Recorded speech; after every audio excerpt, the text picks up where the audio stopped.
నటసింహ Nandamuri Balakrishna, mass director Boyapati Srinu కాంబినేషన్లో నిర్మితమవుతోన్న అఖండ 2 పై భారీ అంచనాలు నెలకొన్న సంగతి తెలిసిందే. గతంలో వచ్చిన అఖండ కి ఇది సీక్వెల్ గా తెరకెక్కుతోంది. వీరిద్దరి కాంబినేషన్లో వచ్చిన సింహ, లెజెండ్, అఖండ చిత్రాలు ఒకదానికి మించి మరొకటి ఘన విజయం సాధించడంతో తాజా చిత్రంపై భారీ అంచనాలున్నాయి. ముఖ్యంగా అఖండ లో అఘోరాగా బాలయ్య అభినయం, బోయపాటి డైరెక్షన్, తమన్ మ్యూజిక్ ప్రేక్షకులు అంత త్వరగా మరిచిపోరు.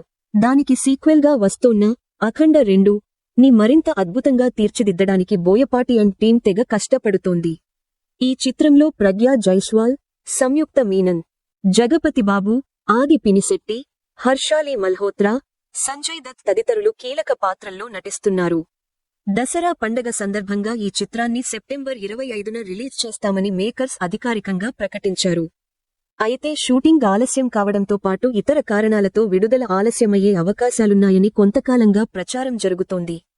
దీనికి తోడు పవన్ కళ్యాణ్ నటించిన పీరియాడికల్ గ్యాంగ్స్టర్ డ్రామా ఓజీ కూడా అదే రోజున రిలీజ్ కానుండటంతో అఖండ 2 వెనక్కి వెళ్లనుందని టాక్ వినిపిస్తోంది. డిసెంబర్లో గానీ సంక్రాంతికి గానీ ఈ చిత్రాన్ని విడుదల చేసేలా మేకర్స్ ప్లాన్ చేస్తున్నట్లు ఇండస్ట్రీలో టాక్ వినిపిస్తోంది. అయితే ఈ ప్రచారంపై ఇప్పటివరకు మేకర్స్ స్పందించలేదు. పైగా ఇటీవల రిలీజ్ చేసిన టీజర్లోనూ సేమ్ డేటనే అనౌన్స్ చేశారు. తమకు బరిలో మరే పెద్ద సినిమా ఉన్నా వెనక్కి తగ్గాల్సిన అవసరం లేదని అఖండ 2 టీం ధీమాగా ఉంది. ఈ నేపథ్యంలోనే అఖండ 2 కి డబ్బింగ్ పార్ట్ పూర్తి చేసేశాడు బోయపాటి శ్రీను. మిగిలిన కార్యక్రమాలు కూడా వీలైనంత త్వరగా పూర్తి చేసి సినిమాని ఖచ్చితంగా సెప్టెంబర్ 25న రిలీజ్ చేయాలని దృఢనిశ్చయంతో ఉన్నాడు. నందమూరి బాలకృష్ణకి ఇది రెండో సీక్వెల్ కాగా బోయపాటికి ఇదే ఫస్ట్ సీక్వెల్. ఇద్దరికీ మాత్రం ఇదే తొలి పాన్ ఇండియా మూవీ కావడం విశేషం. అఖండ హిందీ డబ్బింగ్ మూవీ హిందీ బెల్ట్లో బాగానే కలెక్షన్లు రాబట్టడంతో అఖండ 2 కూడా అక్కడ ఘన విజయం సాధిస్తుందని మేకర్స్ ధీమాగా ఉన్నారు.